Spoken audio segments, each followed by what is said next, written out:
सभी को सुप्रभात में शिषपाल में बी पार्ट 3 हिंदी साहित्य आधुनिक काव्य के अंतर्गत हम पढ़ रहे हैं संभोग। संभोग की रचना हम पढ़ रहे हैं, जिसमें संभोग में बताया जगदीश गुप्त द्वारा लिखित लघु काव्य है। इसमें हमने चर्चा की प्रतिपक्ष, दंड करने के बाद में प्रतिपक्ष आया और उसमें हमने चर्चा की। तो प्रतिपक्ष में बताया दो मनस्वी व्यक्तियों में हुआ वध से पूर्व जो भी मानसिक संवाद लिख दिया वध बिंदु से, इस लेखनी ने शुद्ध मन को हो रहा कुछ याद। तो संभोग जब श्री राम से दोनों का वार्तालाप होते हैं, वहाँ हम अध्ययन कर रहे थे। तो श्री रामचंद्र जी दंडकारण्य वन में ढूंढते हुए शूद्र मुनि संभोग को ढूंढ निकाला और उनका वध कर देते हैं। बिना पूछे वार्तालाप किए हुए शीश धड़ से अलग कर देते हैं। तब संभोग कटा हुआ धड़ से अलग शीश वार्तालाप कर रहा है श्री राम से। क्या कह रहा है? जो व्यवस्था व्यक्ति के सत्कर्म को मान ले अपराध, और जो व्यवस्था वर्ग समेत समाज से हो ग्रस्त, इस विषम घातक व्यवस्था शीघ्र ही हो अस्त। इस पे हम चर्चा करेंगे, सह व्याख्या करेंगे। पहले हम इसको श्यामपट पे अंकित करते हैं, साथ साथ में हम इसकी व्याख्या करते हैं। संभोग क्या कहता है? संभोग क्या कहता है कि जो व्यवस्था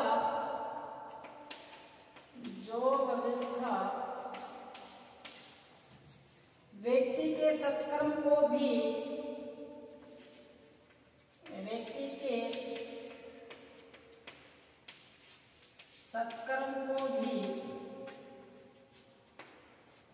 मान ले अपराध,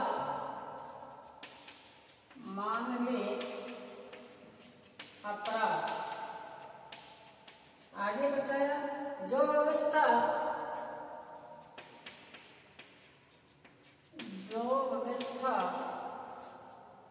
फूल को खिलने न दे, फूल को खिलने न दे, निर्बाध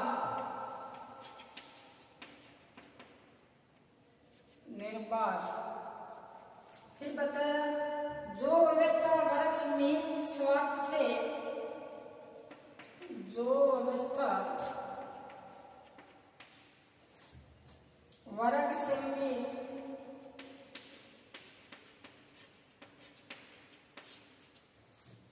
स्वार्थ से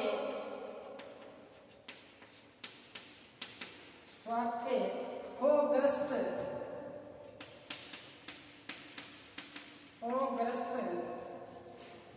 वह विषम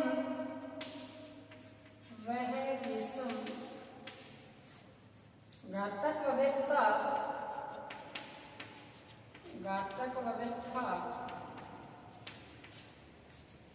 शीघ्र ही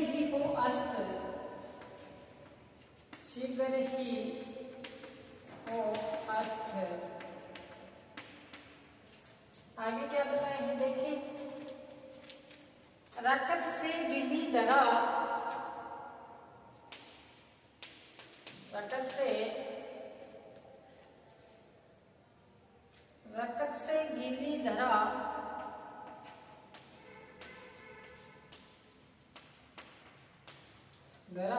पग से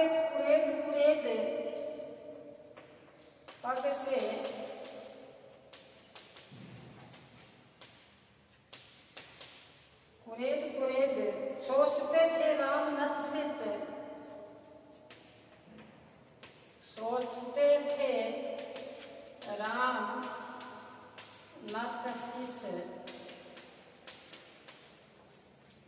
कर्म फल का भेद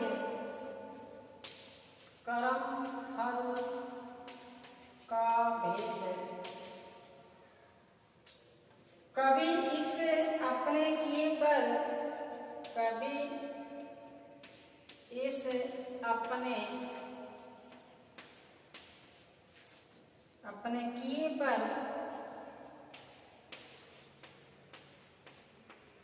पर हो रहा था खेद, हो रहा था खेद,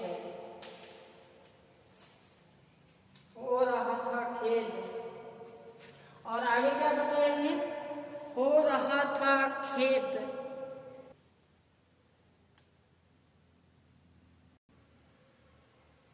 आगे देखें,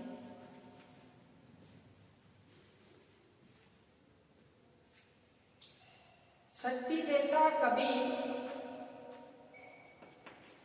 शक्ति देता कभी दृढ़ कर्तव्य का हो, दृढ़ कर्तव्य को निवेद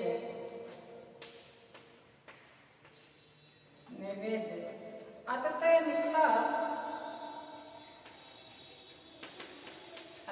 निकला प्रशासन सवर, प्रशासन ईश्वर गहन गंभीर, गहन गंभीर गंभीर जो गया, जो गया सारी दिशाओं, सारी दिशाओं, सारी दिशाओं वनों को चीर, वनों को चीर।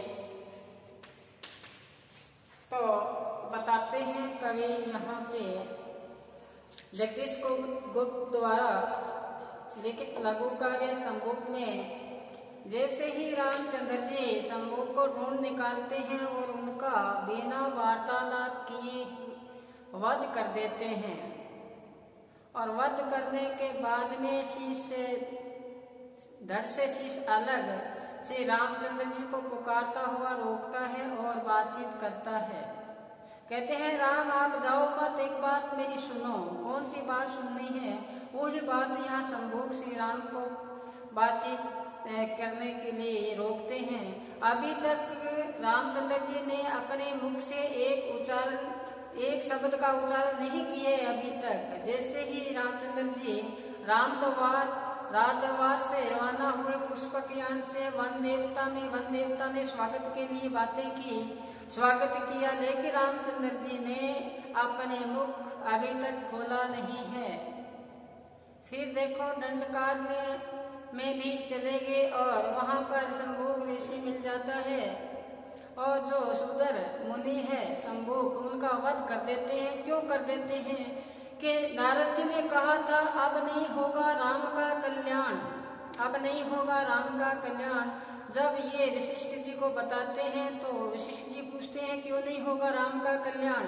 तब कहा था कि कोई सुदर मुनि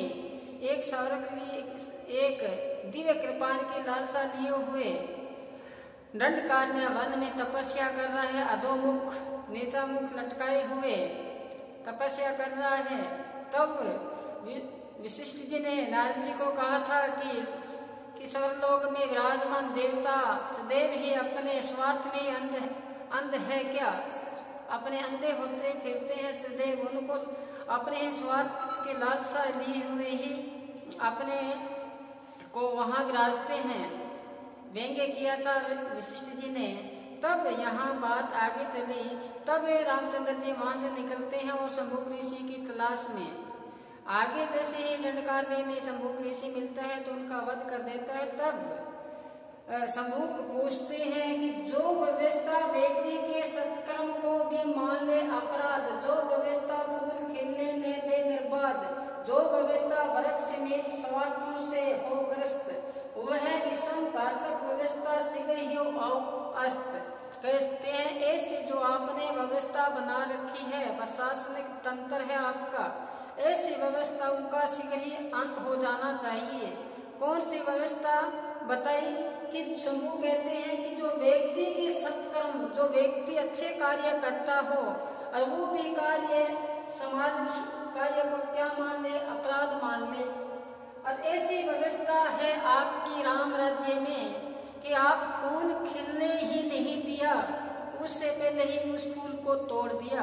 देखो, आपने फूल खिलने नहीं दिया, उस पहले ही उसको तोड़ दिया। और जो व्यवस्था आपके वर्ग से निजी स्वार्थ पर हो, जो उच्च कुल से है, उन पर ही ये लागू की रखी है व्यवस्था, ऐसी विषम घातक आपने जो व्यवस्था है, इस व्यवस्था का क्या हो, शीघ्र ही घातक हो। तो यहाँ राम द्वारा सम्मुख तब किए जाने का अपराध मानना कुटिल नीति है। स्वार्थ जो ऐसी जो व्यवस्था है, कौन सी व्यवस्था कि एक शूद्र जो क्या नहीं कर सकता, तपस्या नहीं कर सकता, तब करना उनका क्या नहीं है, अधिकार नहीं है। तो कहते हैं सामाजिक व्यवस्था व्यक्ति द्वारा किए जाए अच्छे कार्य को भी अपराध मान ले। और फिर बताया कि इस व्यवस्था को आपने फूल खिलने ही नहीं दिया, उससे पहले ही उस फूल को तोड़ दिया। आपने लोगों को स्वार्थी भाव से बांट दिया है। और इस विषम व्यवस्था मनुष्य के अस्तित्व को नष्ट करने वाली है। ऐसी व्यवस्था का क्या हो, तुरंत ही इसका अस्त हो। और फिर बताया कि वर्ण व्यवस्था की चाहे में आपने क्या किया है, वर्णों का विभाजन स्वार्थ को जन्म देना है। देखो, बहुत महत्वपूर्ण बात कही है कि जो आपने वर्ण व्यवस्था बनाई है, इस वर्ण व्यवस्था का जो आपने स्वार्थ को ही जन्म दिया है, इस स्वार्थ प्रवृत्ति का मनुष्य को दूर तक ले जाती है। और इसलिए कवि यहाँ कहना चाहता है कि सड़ी गली व्यवस्थाओं का नाश हो। और क्या है, मनुष्य में भेद उत्पन्न करती हो। जो मनुष्य में क्या कर रही हो, भेद उत्पन्न कर रही हो। तो हम तो क्या है, ईश्वर जीव अविनाशी, हम तो ईश्वर के अंश है। जल में कुंभ में जल सो बाहर, भीतर पानी फूटा कुंभ जल जल ही समाना, यह तत्व कहो क्या नहीं। हम तो क्या है कि समुद्र की बूंद है और उसी में हम सतह में समाहित हो जाना है। सभी मनुष्य है वो क्या है, एक ईश्वर की अंश है। तो यही यहाँ पे सम्मुख बताना चाहता है कि आपने वर्ण व्यवस्था को यहाँ पर स्थापित कर दिया, जो क्या है, घातक है, विषम घातक व्यवस्था है। इस व्यवस्था का क्या हो, शीघ्र ही अस्त हो जाना चाहिए। तो कवि ने विभाजन जैसी व्यवस्था पर यहाँ पर कटाक्ष किया है। यहाँ भाषा का रूप खड़ी बोली है और सरलता के साथ, स्वाभाविकता के साथ वर्णन किया है कि ऐसी व्यवस्था जो व्यक्ति क्या कर रहा हो, तपस्या कर रहा हो, उस तपस्या को क्या मान ले, ऐसी तपस्या को ही कवि कहता है अपराध मान ले। तो ऐसी व्यवस्था को यहाँ पर सम्मुख द्वारा राम को संबोधित किया है, व्यवस्था पर प्रकाश डाला है कि आपकी जो व्यवस्था है वर्णों पर आधारित है। ऐसी विषम जो व्यवस्था का शीघ्र ही क्या हो, अस्त हो। फिर क्या बताते हैं आगे कि रटक से गिली धरा पग से कुरेद सोचते थे राम नत सिर। अभी तक राम ने अपने मुख से एक शब्द भी उच्चारण नहीं किया, बोले नहीं है श्री राम। तो क्या कहते हैं कि रटक से गिली धरा पग से कुरेद सोचते थे राम नत सिर, कर्म फल का भेद कभी इस अपने किए पर हो रहा था खेद। व्यक्ति देता कभी दृढ़ कर्तव्य को निर्वेद, अंततः निकला प्रशंसन ईश्वर गहन गंभीर, हो गया सारी दिशाओं को चेत। तो कवि ने यहाँ पे क्या बताया है, कवि कहता है कि जगदीश गुरु जी बताते हैं कि राम ने शंभू का सिर कटा हुआ धरती पर पड़ा है, जिससे उसके देह से निकलने वाला जो रक्त है, उस रक्त से धरा क्या हो गई है, गीली हो गई है। यानी कि वो धरा गीली हो गई है। राम गलानी से भरकर उसी जमीन को अपने पैर से क्या कर रहे हैं, कुरेद रहे हैं। अब राम कुरेद रहे हैं कि मैंने ऐसा किया है, ये अच्छा नहीं किया, कि बिना पूछे मैंने किसी का वध कर दिया, मैंने किससे एक शब्द पूछा नहीं, उससे पहले ही संभोग का क्या कर दिया है, वध कर दिया है। और धड़ से शीश अलग पड़ा हुआ, धरा खून से सना हुआ, अब राम से क्या कर रही है, प्रसन्न कर रही है। राम हृदय के अंदर पश्चाताप कर रहे हैं। क्या कर रहे हैं? वो खून जो नीचे पड़ा है अपने अंगूठे, पैर के अंगूठे से उनको कुरेद रहे हैं और क्या कर रहे हैं कि सोच रहे राम अपना शीश है वो नीचे कर रखा है, शीश नत। आगे क्या बताया है कि कभी इस अपने पर हो रहा था खेद, अपने किया क्रय पर क्या हो रहा था? पश्चाताप हो रहा था श्री राम को कि फिर शंभु को तपस्या कर रहा था, मैंने उसका वध किया, वो उचित था या अनुचित था, इस पे मनन कर रहे थे श्री राम। और फिर क्या बताया कि अब उस पर बताया कि मनुष्य को अपने कर्मों के अनुसार ही फल की प्राप्ति होती है। फिर शंभु को तपस्या कर रहा था, उसका वध करना उचित था या अनुचित। अब कवि यहाँ बताते हैं कि मनुष्य अपने कर्मों के अनुसार ही उनको फल की क्या होती है? प्राप्ति होती है। महत्वपूर्ण बात है। फिर क्या बताया है आगे कि फिर शंभु तपस्या कर रहा था, उसका वध करना उचित था या अनुचित। फिर कहते हैं उन्हीं की सोच में डूबे राम अपने पर किए हुए पर पश्चाताप हो रहा था, मन में व्याकुल हो रहे थे। फिर मन में एक दृढ़ता आई, मन में एक उजाला, मन में एक प्रकाश प्रकट हुआ। उसमें बताते हैं कि शक्ति को देता कभी कर्तव्य को निर्वेद। फिर अंदर ही अंदर एक हौसला आया श्री राम को। क्या कहते हैं? अतत है निकला। अब राम के जो क्या है शब्द निकलते हैं मुख से। क्या निकलता है? शब्द। यहाँ राम बोले हैं श्री राम के मुख से। क्या हुआ है? उच्चारण हुआ है। यहाँ राम के मुख से क्या हुआ है? उच्चारण हुआ है। ध्यान से सुनना। क्या कहते हैं? पर सत्संग शब्द गहन गंभीर हो गया सारी दशम को चीर। एक शब्द निकला है अपने मुख से। क्या कहते हैं? उसको बल दिया। कभी राम ने कभी तक बोला नहीं, लेकिन अपना कार्य संपन्न कर चुके हैं। शंभु ऋषि का धड़ से शीश को अलग कर चुके हैं। अब पहली बार बोला है और पूरा जो बोला है वो पूरे वन्य प्रांत में उनका आवाज है, शब्द की जो नाद है वो चारों दिशाओं को चीरता हुआ व्याप्त हो गया, फैल चुका है।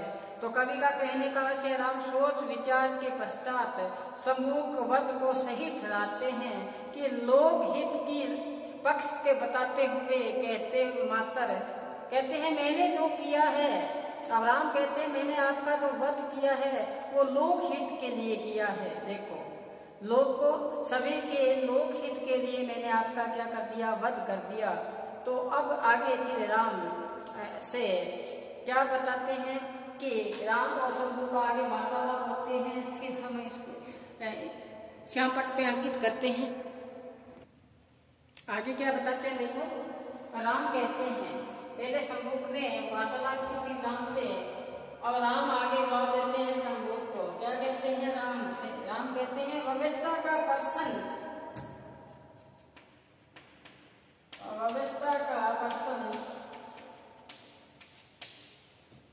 यदि अपराध से पहले किया होता, यदि अपराध से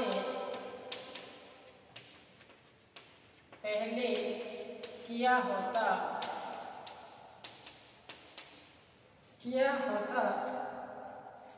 दंड देने की जगह है, दंड देने की जगह है शंभुक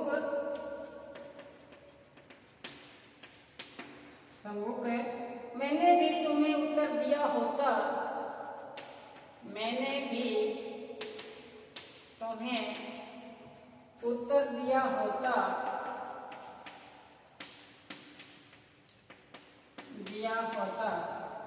जो व्यवस्था लोक स्वीकृति, जो व्यवस्था लोक स्वीकृति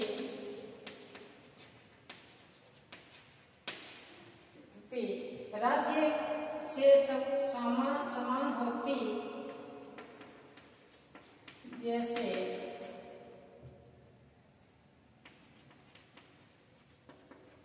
सामान्य होती, वही हितकर है, वही हितकर है। आगे फिर क्या बताते हैं कि वही सारी प्रजा को मान्य होती, वही सारी प्रजा को मान्य होती। व्यक्ति कोई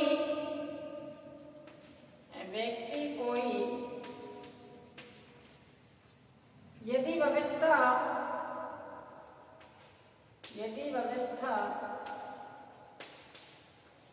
भंग करने का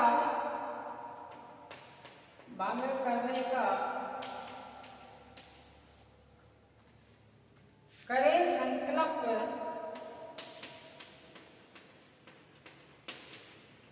संकल्प उसको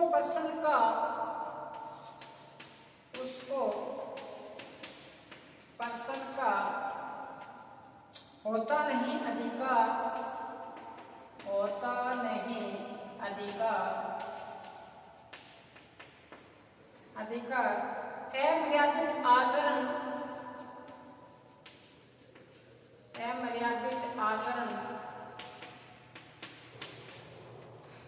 अमर्यादित आचरण पर पड़ेगा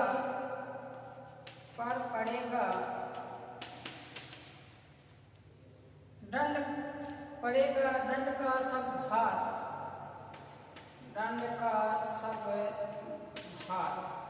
अब देखो आगे क्या बताए। राम कहते हैं व्यवस्था का प्रश्न जैसे ही शंभुक ने प्रश्न किया कि आपकी व्यवस्था है वो विषम व्यवस्था है, इस व्यवस्था का शीघ्र ही क्या हो, अस्त हो। तो राम कहते हैं व्यवस्था का प्रश्न पर यदि अपराध से पहले किया होता दंड देने की जगह शंभुक मैंने ही तुम्हें उत्तर दिया होता। कहते आपने अपराध ऐसा किए हैं कि मैं आपको दंड दिया उससे पहले मैं सोच विचार करता। क्या करता कि मैंने ही तुम्हें उत्तर दिया होता, मैं आपको बताता कि आपने ये किया है या आपने ऐसा कार्य किया है। तो क्या कहते जो व्यवस्था लोक स्वीकृति जो अपने ये संचालन करती है, ऐसी व्यवस्था उस में जो मान्य नहीं हो, राज्य सम्मान हो, वही हितकर है। कहते हैं हमारी ऐसी व्यवस्था है कि जो वर्ण व्यवस्था है इसमें आपने जो आचरण आपने अच्छा नहीं किया, इसलिए आपका आचरण सही नहीं, आपने प्रश्न व्यवस्था का तो कर दिया, आपने अपराध किया है, इस व्यवस्था में आगे अपराध किया है, इसलिए मैंने दंड देने से पहले ही आप दंड दिए हैं, इसलिए आपसे कुछ मैंने पूछा नहीं है। तो शंभुक को ये बताते हैं। तो आगे क्या बताते हैं कि वही सारी प्रजा मान्य होगी। हमारी ऐसी व्यवस्था है राम राज्य में कि सारी प्रजा है उसको मान्य है। यदि उस व्यवस्था को कोई भंग करने का क्या करता है, संकल्प लेता है, करता है, तो उसका ये अधिकार नहीं है कि वो मेरे से बातचीत करे। इस अमर्यादित आचरण पर सदैव क्या पड़ता है, दंड का ही भार पड़ता है। ऐसे ही व्यवस्था पर क्या पड़ता है, दंड का ही भार पड़ता है। ये बात कही रामचंद्र जी ने शंभुक को। शंभुक ने कहा कि ऐसी व्यवस्था का अस्त हो, तो रामचंद्र जी ने अपनी जो व्यवस्था है उस पर प्रकाश डाला कि व्यवस्था ऐसी है कि सारी जो प्रजा है वो ही सर्वमान्य है। हमने ऐसा नियम यहाँ बना रखा है, कठोर नियमावली सभी के लिए, सर्वजन के लिए मान्य है और रहेगी। अगर कोई विपरीत जाता है तो दंड का भार भुगतना उसे पड़ेगा। और यही सामाजिक न्याय व्यवस्था है जिसका पालना सर्वजन के लिए क्या है, मान्य है। ऐसी कठोर दंड का प्रावधान उपस्थित यहाँ किया गया है। सामाजिक व्यवस्था की सीमा और दंड को यहाँ परिभाषित किया है जगदीश गुप्त द्वारा। तो ये था। तो अब आगे शंभुक जी क्या कहते हैं श्री राम से, वो हम आगामी वीडियो में चर्चा करेंगे। आज बस इतना ही। घर पर रहें, सुरक्षित रहें, पढ़ते रहें। धन्यवाद।